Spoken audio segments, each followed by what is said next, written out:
यहाँ आपको अपडेट करेंगे। सुप्रीम कोर्ट ने बरतरफ मुलाजमीन की बहाली की दरखास्तें आईनी बेंचेस को भेज दी। जस्टिस मंसूर अली शाह ने रिमार्क्स दिए कि केस में आईनी सवाल है। 26वीं आईनी तरमीम में कहा गया है कि आईनी केसेस आईनी बेंचेस सुनेंगे। जस्टिस आयशा मलिक ने भी करार दिया कि यह केस अहम है, आईनी बेंच ही सुनेगा। मजीद जानते हैं डॉन न्यूज के नुमाइंदे उमर मेहताब बढ़नी से। उमर, अपडेट कीजिएगा। सुप्रीम कोर्ट के जस्टिस मंसूर अली शाह की सरबराही में 3 रुकनी बेंच ने वजारत पेट्रोलियम नेचुरल रिसोर्सेज के 7 मुलाजमीन की हाई कोर्ट के फैसले के खिलाफ अपील पर समाअत की। दौरान समाअत दरख्वास्त गुजारान के वकील वसीम सज्जाद ने मौक़िफ़ अपनाया कि पुरसकून जिंदगी हर शहरी का आईनी हक है। जस्टिस मंसूर अली शाह ने रिमार्क्स दिए कि केस में आईनी सवाल है।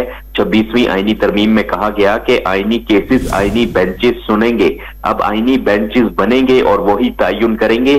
जस्टिस आयशा मलिक ने भी रिमार्क्स दिए कि ये केस अहम है, आईनी बेंच ही सुनेगा।